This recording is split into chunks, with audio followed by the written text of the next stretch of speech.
So I've been thinking recently about why so many incels exist nowadays, and just generally why so many people are just generally dissatisfied with their dating lives. And there's going to be the kind of the usual kind of culprits for why that's the case.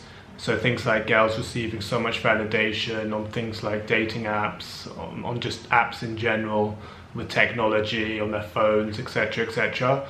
And that's certainly a big reason, because obviously with all that validation that they're getting, just so passively, just everywhere, constantly, it means that, perhaps they have higher standards and therefore they're more demanding. And so therefore, for the normal average guy, it's more difficult to, date these girls. And I think there is potentially some truth in that, but I think it just goes deeper than that. I think there's a layer beneath that for why that's the case. And yeah, there's just a bit more to explore with that. One thing that I think is kind of slightly overlooked and not really spoken about just generally that much actually is the fact that us as guys, we've just have this massive overabundance and just general exposure to attractive girls. We are absolutely inundated with beauty constantly, in the same way that an attractive girl is constantly bombarded with validation in various different forms, just constantly. It's the same with us, except it's not the validation, it's the attractive girls. So we are absolutely bombarded with just attractive girls everywhere. So that can be in various different forms. In a kind of softer version and a more hardcore version. So the hardcore version would obviously be with porn, and the softer version would just be literally just logging into Instagram or just any kind of app, even just going on random websites. You're just going to be plastered with hot girls everywhere. And the thing with this is that, yeah, this has been happening for a long time, obviously, but the reason why this is so relevant, I think, is because it has quite a deep, significant effect on your psychology in the way that you see women and your drive and that kind of thing. Because essentially, okay, if we look at porn, for example, which is the more hardcore version of this, it's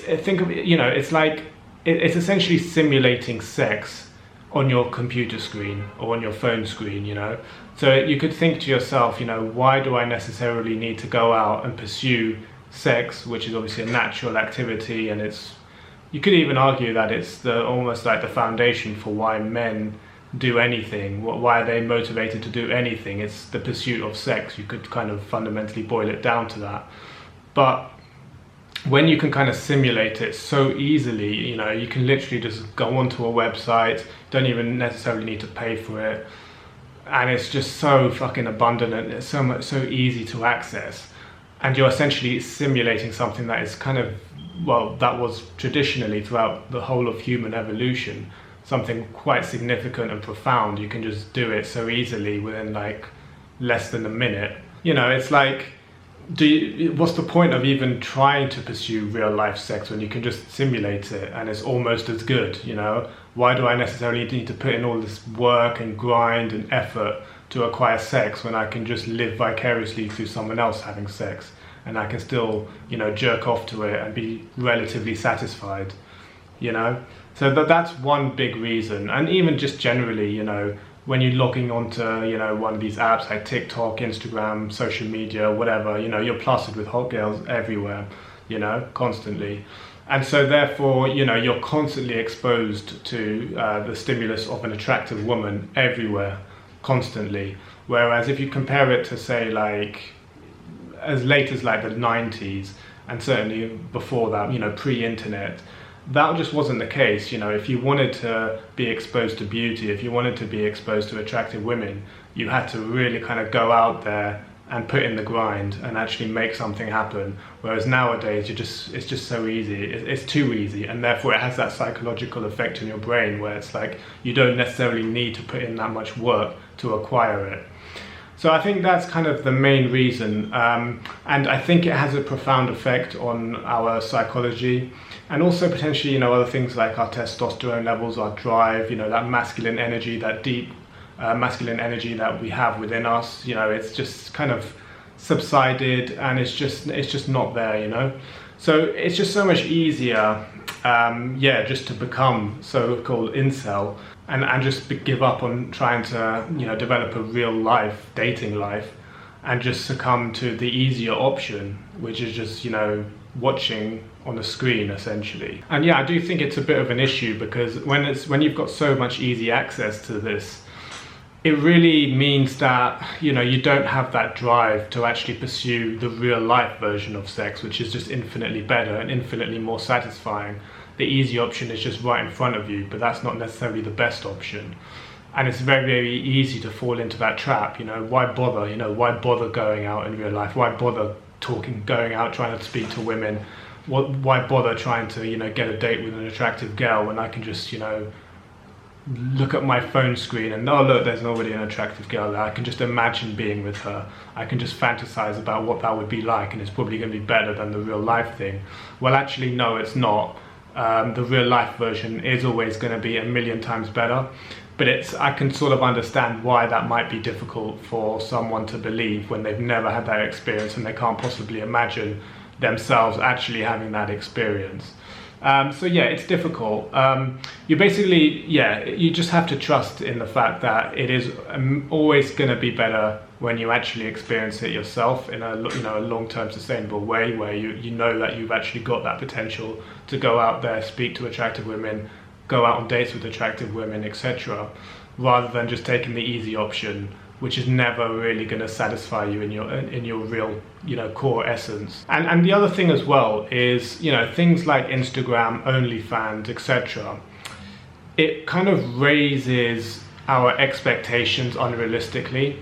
So like, because of the fact that there's all this exposure to attractive women constantly everywhere, it means that there's almost this expectation that you should be entitled to have that even in real life. So it means that you can kind of subconsciously develop, a higher standard of beauty, so that when you're actually going out, say you take the average guy and he's going out trying to, start day gaming or start cold approaching, speaking to women, he might have unrealistic expectations because of the fact that he's been bombarded with, these beauty standards, constantly.